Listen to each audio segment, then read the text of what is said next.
What's up everybody and welcome back to the channel. In this video for the First Descendant today, we're going to be looking at Python, which is one of the ultimate submachine guns in the game.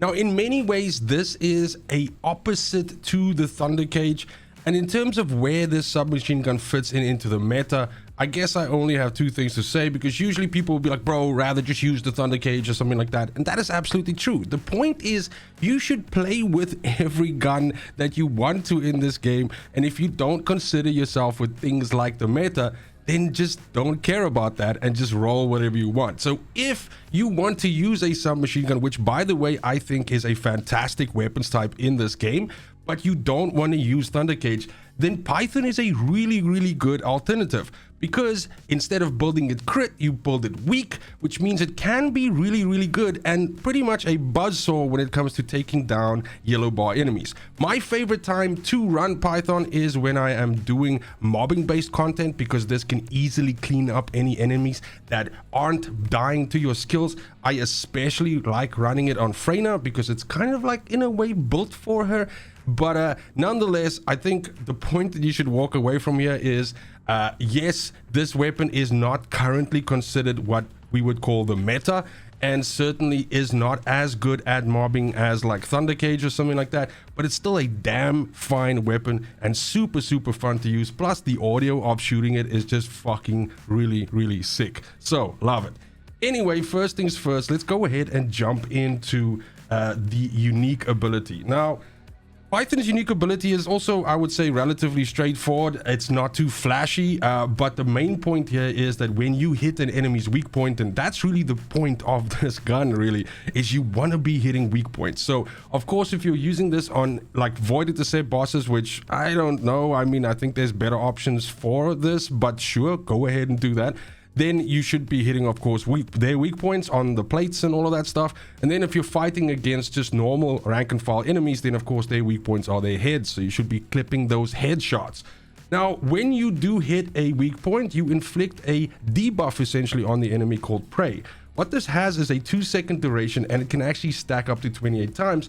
And what it does is it crushes the non-attribute and toxin resistance of whichever mob has this debuff on it, and actually makes them a lot more susceptible to these two damage types. So it's not just good on Freyna, but also on your non-attribute, descendants like Ajax and so on. Again, there are better options for Ajax from a meta perspective, because I keep getting people like riling me up about this in the comments. But the point is that why I like running this on Freyna is exactly because of this toxin resistance. So if you're doing, 400% dungeons, you're doing special ops in the hard difficulty, you get some of those really, let's say, tough to kill yellow bars that don't necessarily die to your toxin ticks as fast as they should, then Python can assist them to the afterlife very easily. So that being said, if we can then just have a look at the mods themselves. Now, I do want you to notice that I have several tabs at the top, because this weapon also happens to be a really good weapon on Glay. And I'm busy putting the finishing touches on my ultimate Glay, and during that video I will debut these 4 tabs, because essentially you can build your Python for each one of the elemental classes, and it kind of like becomes the best in slot weapon for her to use with her ability. But I have a standard way in which I run the Python as well, and that's the build that we're actually going to look at in this video. So very simply, at the beginning we're going to go the standard, right, the trifecta, if you will. So that's going to be action and reaction, which gives us a little bit of additional recoil, but a nice big chunk of firearm attack. We're also going to go rifling, and rifling reinforcement again gives us a nice big chunk of firearm attack as well. And then we combine that with fire rate, which means that your bullets are going to be exiting the gun faster, and it's going to be entering the enemy also quicker. So you're going to basically be murdering faster. That's the point. So your fire rate goes up by 25%. Now maybe quickly, actually, let me take one quick step back, if you'll allow me, and we just look at the base stats before we start actually slapping stuff in here. Maybe that's the right way to do it. So let's just reverse time quickly here. One of the first things that you'll notice about the Python, and this is why I called this the kind of like opposite of Thunder Cage, is the Python has very low crit hit rate and crit hit damage at the beginning, right? Its base. And generally speaking, with weapons like this that have like less than 5 or 5%, it is counterproductive to build them into crit. Can you do it? Absolutely. Go right ahead. But the point is, you are not going to reach a nice breakpoint where you have a decent amount of crit, where it reliably crits enough that it justifies the amount of mods that you need to put into the weapon to actually make it crit. So Python, on the other hand, starts with a nice 2 times weak point damage multiplier. And that means that this weapon is much better suited for building it into weak point damage, all right, which is what we're going to do. So that's why I like setting it up like this. If I want to be critting and if I want to be having those AoE explosions, then I use Thunder Cage. If I want something that can help me deal with tougher enemies where my skills don't actually kill them and I have massive AoE skills that are doing the work for me, like Freyna, then I use Python because it just fits really well into the build. Okay, so we're quickly going to stack back up again. We said we were using action and reaction. We said we were using fire rate up. Where is it? Fire rate up. And we said we were using rifling. Okay, great. So that's our basis, our tripod that pretty much goes on every weapon. Now we'll also notice that the rounds per magazine for this, because it is a submachine gun, is low. 30 is low. This gun has an insane fire rate. It's a fucking hose. So you are going to empty that clip or that magazine like super fast. So we need to just put a little bit of additional bullets in here. Now again, the problem is that because the base is so low, even if we put in something like expand weapon, this over here, that's only going to give us 49% on top of that, which only gets us to 44. But when you start using this weapon, 44 is, there's a world of difference between 44 and 30. It's basically another half a magazine, and it feels really good with the weapon, especially considering the 1.5 second reload that you have. Now, next we want to basically start working on building our weak point damage. So the simplest way to do that is to use something called weak point sight, which is a blue mod. It's this one over here. All right. And that's just going to give us a nice flat 35% increase to weak point damage. And that takes us to a 2.7 multiplier. Now, there is a couple of different, there's a couple of different options at this point in time to get more weak points onto the gun. The most straightforward and the way that I would advise you to go is something like half aiming. Okay. Now, half aiming gives you another 40% of weak point damage, which is a massive chunk of weak point damage, right? But it does decrease your accuracy by 20%. Now, how much of an effect is that? Base hip fire accuracy for this weapon is at 60%, and base aim shot, so aiming down sights, is at 85. When you put half aiming in, then it drops it below 50 for hip and just below 70 for aim. Now, these are not terrible stats by no means. But the point is, it is noticeable on this weapon because your reticle swells up immensely, right?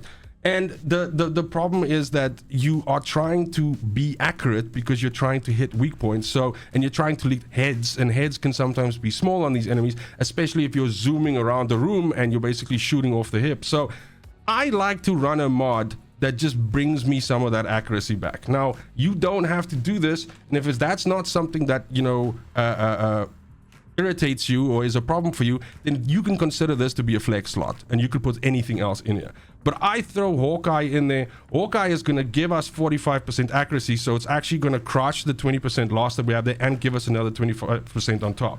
That means that our aimed accuracy now is 100%. So nice, small, tight fucking bullet grouping, and you can really hit weak points with relative ease. And this also helps out our folks on controllers and on console, because that's of course an entirely different, you know, ball game to, you know, keyboard and mouse aiming. And then of course off the hip you have 75%, a little bit more than 75%, which is, you know, ultra sexy. Now then, this gives us a very good weak point package. We're sitting at 3.5 times a weak point multiplier, and that's pretty damn good. Now, another mod that I like to run on here is charge amplification, because we aren't going crit. We don't mind the firearm critical hit damage penalty that we get here, because we are getting a massive 67% firearm attack increase. So that's huge. Okay, that's fantastic. Now, at this point in time, the last two mods are going to depend on what you have in your substats. Okay, now I'm going to show you my substats. All right, and then that will determine my last two mods. If you have different substats, then you will have to, you know, play things around a bit. So my substats on this weapon are, again, we're going away completely from crit hit damage and critical hit chance. So I'm going firearm attack for the base damage boost. I'm going weak point damage because we're building at weak point. I'm going rounds per magazine for even a little bit more ice on the top with in terms of rounds, meaning that we are actually sitting at something like 51 bullets in the magazine, which is really, really sexy. That's really good on a submachine gun. And then my fourth mod is toxic attack. So I actually have it intrinsically in the substats that now this gun applies toxic, right? On a chance, of course, it's not always, there's a chance for the attribute. But that being said, it's perfectly suited for Python because I am, let's say in an example where I'm not playing Freyna, right? And so I don't naturally apply toxic to everything, right? With my abilities. So let's say, for example, I'm running Ajax.